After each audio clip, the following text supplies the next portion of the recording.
وقد قال نبينا صلى الله عليه وسلم معلنا في خطبته: كل بدعة ضلالة.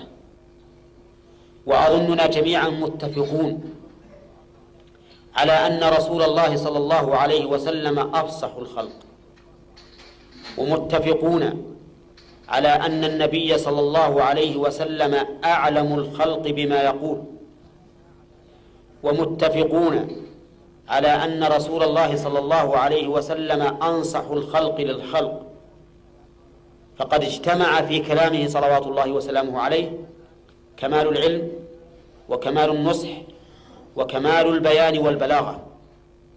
أفبعد هذا يمكن أن يأتي رجل فيقول إن البدع تنقسم إلى كذا وكذا، ورسول الله صلى الله عليه وسلم يقول كل بدعة ضلالة؟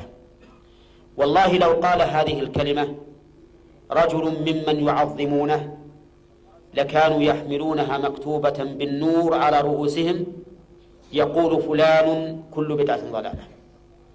فكيف وقد قالها أشرف الخلق، أعلم الخلق، أنصح الخلق، أفصح الخلق؟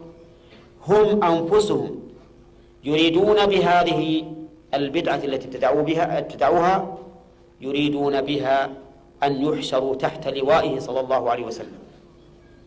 إذا كانوا صادقين في ذلك فليلتزموا الأدب معه، لا يتقدموا بين يديه بشرع ما لم يشرعه. إن أي بدعة يحدثها الإنسان يتقرب بها إلى الله معناها الطعن في بيان رسول الله صلى الله عليه وسلم. أليس النبي عليه الصلاة والسلام قد ترك أمته على المحجة البيضاء ليلها كنهارها؟ أليس الله قد أنزل عليه اليوم أكملت لكم دينكم؟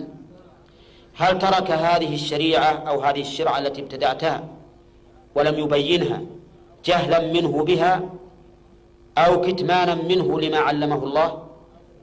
إن قلت بالأول فقد رميت النبي صلى الله عليه وسلم بالجهل، وإن قلت بالثاني فقد رميته بالجهالة بالخيانة.